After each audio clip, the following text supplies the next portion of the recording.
Breaking news Amarnath యాత్రలో విషాదం నెలకొంది. భారీగా కొండ చర్యలు విరిగిపడడంతో ఆ ప్రాంతంలో వరదలు కూడా ఎక్కువగా వచ్చాయి. జోరు వానకు జెడ్ మోడ్ దగ్గర కోతకు గురైంది రోడ్. వరదల్లో చాలా మంది కొట్టుకుపోయారు. రాజస్థాన్ కు చెందిన ఒక మహిళ మృతి చెందింది. 10 మందికి గాయాలయ్యాయి. బాలటాల్ మార్గంలో రైల్ పత్రి సమీపంలో జెడ్ మోడ్ దగ్గర ఈ ఘటన జరిగింది. కొండపై నుంచి వర్షపు నీరు అకస్మాత్తుగా వరద రూపంలో వచ్చింది. దీంతో మట్టి రాళ్లు పడి రోడ్డు కోతకు గురైంది. ఆ సమయంలో ఆ మార్గంలో ఉన్న యాత్రికులు కూడా వరదలో కొట్టుకుపోయారు.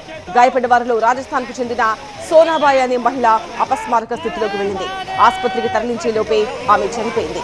మరో 10 మంది గాయపడ్డ వారికి చికిత్స అందుతోంది. ఆ దృశ్యాలు మనం టీవీ స్క్రీన్ పైన ఎక్స్క్లూజివ్ గా చూడొచ్చు. ఎంత పెద్ద స్థాయిలో రాళ్లతో కూడిన వరద ఒక్కసారిగా ఎలా ముంచుకొస్తుందో ఆ దృశ్యాలు చూస్తే అర్థమవుతుంది. ఆ ప్రవాహ ధాటికి ఆ రోడ్డు మార్గంలో వెళ్తున్న జనమంతా కూడా చెల్లా చెదరైపోయారు. ఎలా కొట్టుకుపోతున్నారో కూడా అక్కడ స్పష్టంగా రికార్డ్ అయింది. అక్కడ ఉన్న వాళ్ళు కొంతమంది ఫోన్లో రికార్డ్ చేశారు ఆ దృశ్యాలు.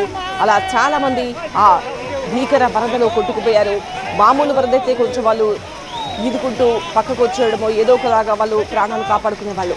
కానీ సడన్ గా కొండ చెట్టులు విరిగిపడడంతో ఆ కొండపై నుంచి వస్తున్న వరద, ఆ వరదకు తోడు బురద, రాళ్లు, కొండ చర్యలు అన్నీ కూడా ఒక్కసారిగా ఫోర్స్ గా వచ్చేయడంతో అక్కడ ఆ రోడ్డు మార్గంలో ప్రయాణిస్తున్న జనమంతా ఇలా కొట్టుకుపోతున్నారో మనం చూస్తున్నాం. ఈ ప్రమాదంలో ఒక మహిళ మృతి చెందింది. రాజస్థాన్ కు చెందిన సోనాబాయి అనే మహిళ. మరో 10 మంది గాయపడ్డారు. వాళ్ళకి హాస్పిటల్లో చికిత్స కొనసాగుతోంది.